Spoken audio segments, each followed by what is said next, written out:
Շնորհակալություն։ Ընդդիմության ներկայացուցիչը էլի իրենց սովորությանը համաձայն ամեն ինչում փորձեց մեղադրել կառավարությանը, այսինքն հանրապետությունում տեղի ունեցող բոլոր հնարավոր ուրեմն քրեական եւ վարչական ուրեմն հանցագործությունների, իրավախախտումների բոլոր մեղքերը փորձեց բարթել մեզ վրա,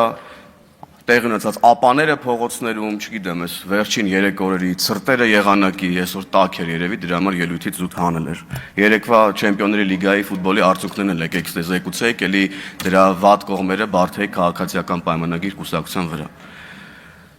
Մեծարգո վարչապետ, հարգելի պատգամավորներ, սիրելի հայրենակիցներ։ Վարչապետը ներկայացրեց 2024 թվականի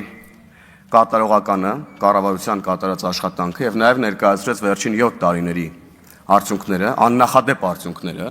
համեմատելով դրանք, ուրեմն դրա նախորդող նույն ժամանակաշրջանի հետ, այսինքն 2011-ից 18 թվականների հետ։ Եվ այո, այդ արդյունքներն աննախադեպ են եւ դրանք միայն վիճակագրական արդյունքներ չեն, այլ երկարաժամկետ ծրագրերի համակարգային ռեֆորմների արդյունքներ։ Եվ որքան մենք երկար եւ անխոչնդոտ առաջ շարժվենք այս ճանապարհով, այնքան ավելի մեծ են լինելու այս արդյունքները, սիրելի հայրենակիցներ։ Հայտարարագրման ինստիտուտը, սիրելիներս, մեր կարևորագույն ռեֆորմներից մեկն է, որը իր բնույթով բազային ռեֆորմն է եւ սրա հիման վրա մենք դեռ բազմաթիվ ծրագրեր ենք պատրաստում իրականացնել, որոնք ուղղված են բացառապես Հայաստանի քաղաքացու բարեկեցությանը։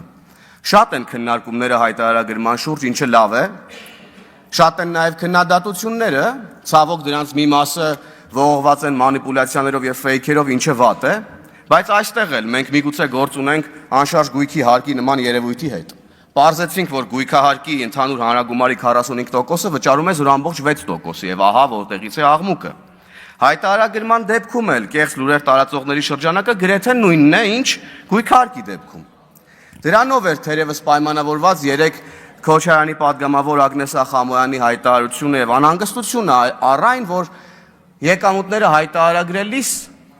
ինչ որ մի բան թաքցնելու դեպքում կա վարչարություն եւ տուգանք։ Անհասկանալի ինչ որ մոտեցում է, այսինքն ի՞նչ է նշանակում, եթե դու հայտարարագրվում ես, ապա պետք է հայտարարագրվես։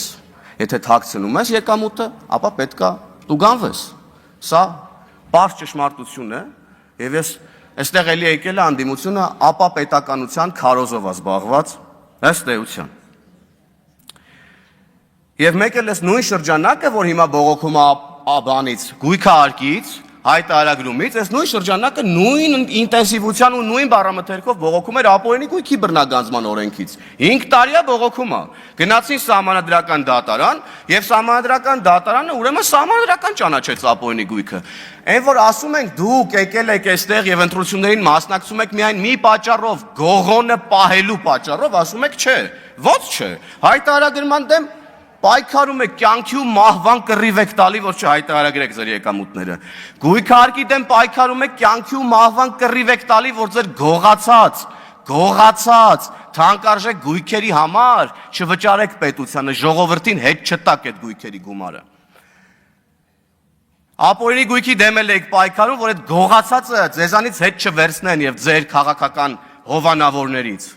Սա պատճառը, դրա համար եք դուք ստեղ նստած եք, որ ձեր գողոնի համար կյանքի ու մահվան կռիվ տաք։ Բայց մենք շարունակելու ենք մեր ժողովրդի հետ խոսակցությունը եւ ել ավելի լավ ու ամեն օր անդադար բացատրելու ենք հայտարարագրման ինստիտուտի, հարգելի գործընկերներ, հայտարարագրման ինստիտուտի դրական կողմերը, որի արդյունքում մենք 70 միլիարդ դրամ մինչև պատրաստվում ենք քաղաքացիներին վերադարձնել։ Այսինքն ընդդիմության ասացի ուղիղ հակառակը, ոչ թե վերցնելու, այդ քերելու, այդ կեղտոտ բառերով, որ անընդհատ փորձում են նկարագրել, դրա մասին չի հայտարարագրումը սիրելի հայրենակիցներ տալու մասին է, ձեզ վերադարձնելու մասին է։ Շատ են նաև խոսակցությունները մեր ժողովրդի մեջ, ասում են դե մեր վրա ուշադրություն չեն դարձնում, մեզ բանի տեղ չեն դնում, մեր կարիքները չգիտեն, վարկերի տակ ճռռում ենք, պարտքերի տակ ճռռում ենք։ Գիտենք, ժողովուրդ ջան, գիտենք, մենք էլ ձեզանից մեկն ենք, մենք էլ վարկեր ունենք, պարտքեր ունենք, մենք էլ հարազատներ ունենք, ընկերներ ունենք։ Ճռռում ենք երբեմն նաև որոշները, միգուցե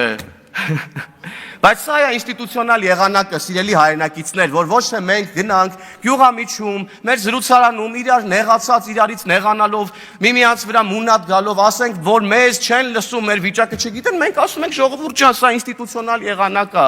Եկեք պատմեք պետությանը ձեր մասին, որ պետությունը կարողանա ճանաչել եւ հասցեական ծրագրեր իրականացնել ձեզ աջակցելու համար, սիրելի հայրենակիցներ։ Մենք ուրիշ բան չենք ասում, բացարձակապես ուրիշ բան չենք ասում։ Կոռուպցիայի դեմ պայքարը երկրում արդարության մթնոլորտի վերականգնումը մեր առաջնահերթությունն է եւ մեր քաղաքական ինքնության մասն է։ Դա մեր քաղաքական ինքնությունն է։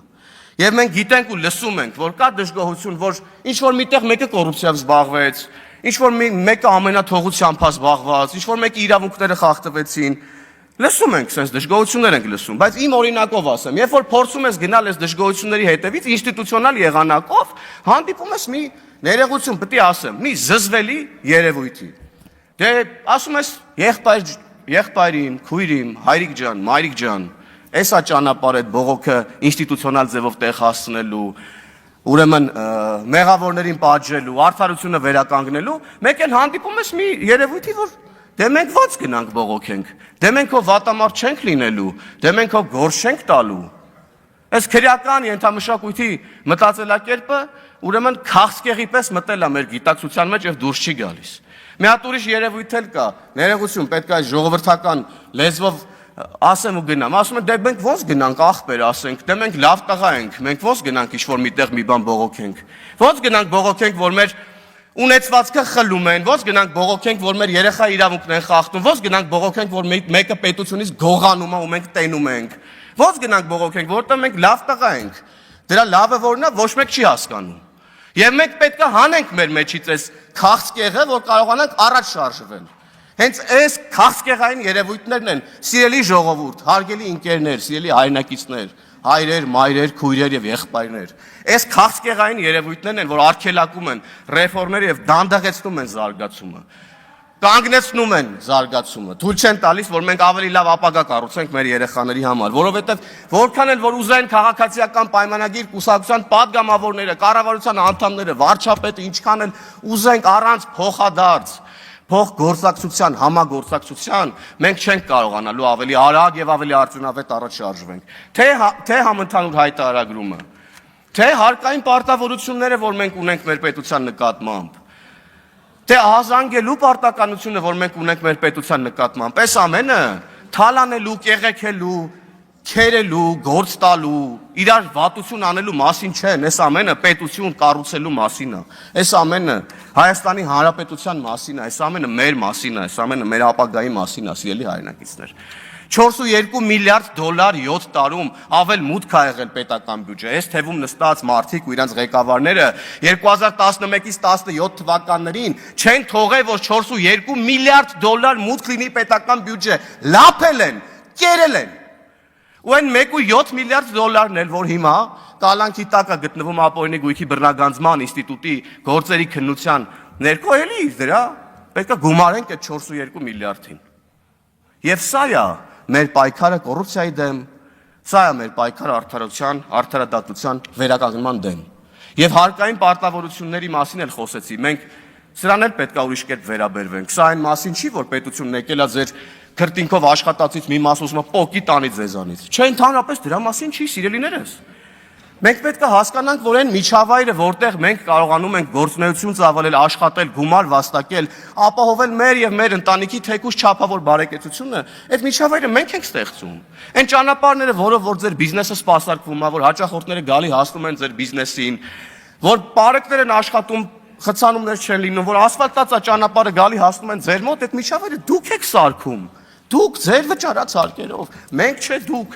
Մենք ով ենք, որ դուք ձեր հարկերը չվճարեք, մենք ո՞նց ենք այդ ամեն ինչ, այդ ծառայությունը մենք ո՞նց ենք ձեզ մատուցելու, ոչ մի ձև։ Եվ այո, մենք մեր միջոցներով պետք է կառուցենք մեր պետությունը, որ այլևս ոչ մեկին պետություն ունենալու համար պարտք չլինենք։ Սրա մասին ենք մենք այսքան ասում։ Սրա համար ենք մենք սաղ օրը սրա մասին խոսում։